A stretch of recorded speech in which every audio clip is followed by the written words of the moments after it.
I enjoy getting Christmas cards with the photographs of the family. A lot of people send those. And I received a card from a family that I know in Cincinnati. They have 4 children. And the picture was kind of unusual. The 4 kids were there. It was taken during the summer. 2 of the kids looked distracted and mad, looking elsewhere. The other 2 looked like they had just had a fight with each other.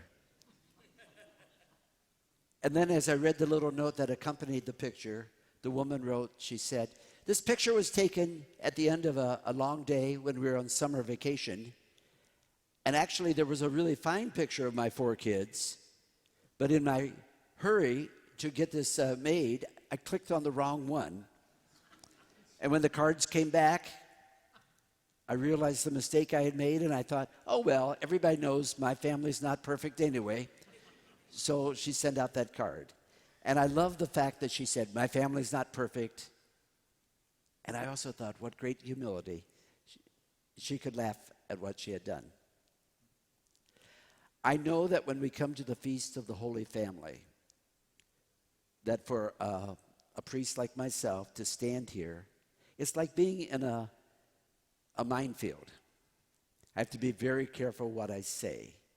Over the years, I remember as a kid, Mom, who had wonderful respect for the priest and always admired the vocation of priesthood, one day a year she would complain about the pastor. It was on the Feast of Holy Family. And I can still hear her today coming home from church and saying, what did those priests know about family life anyway? And I think she would always get most frustrated if the priest implied or maybe said directly that if the kids get in trouble, it's always the parents' fault.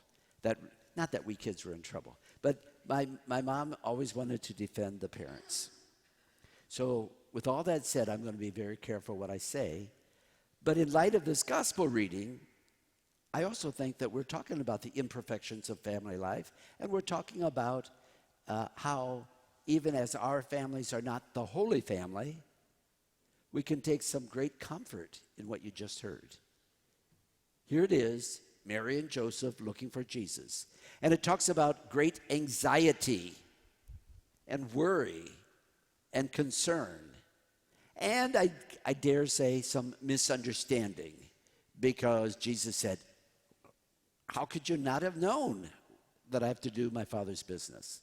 And of course, Mary had said to Jesus, why did you not tell us? You should have texted us if you were going to stay a little longer. All of these things were going on, and yet we still call it the Holy Family. I've learned over the years that family is basically a workshop, a place to learn lessons.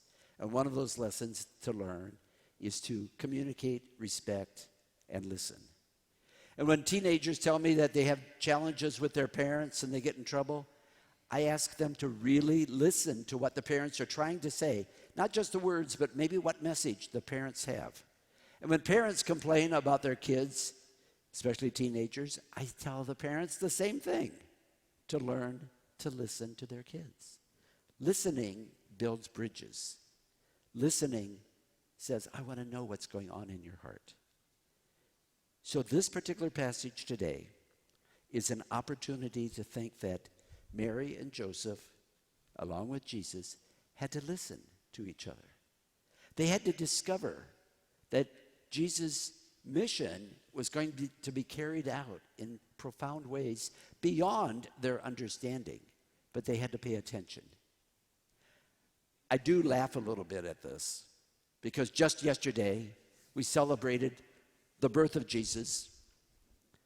Today he's 12 years old. I don't know if it goes that fast or not.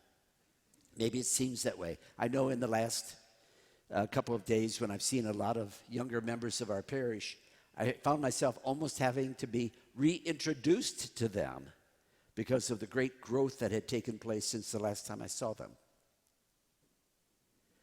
Families grow. Families change. And so we are reintroducing ourselves all the time. And we're rediscovering that each member of the family is called to live the mission that we're called for. Jesus had to live the mission of his service on earth. We each have a mission as well. The family is a time when we not only respect each other, try to learn to know who each person is, but to support each other, that all of us together will follow God's will.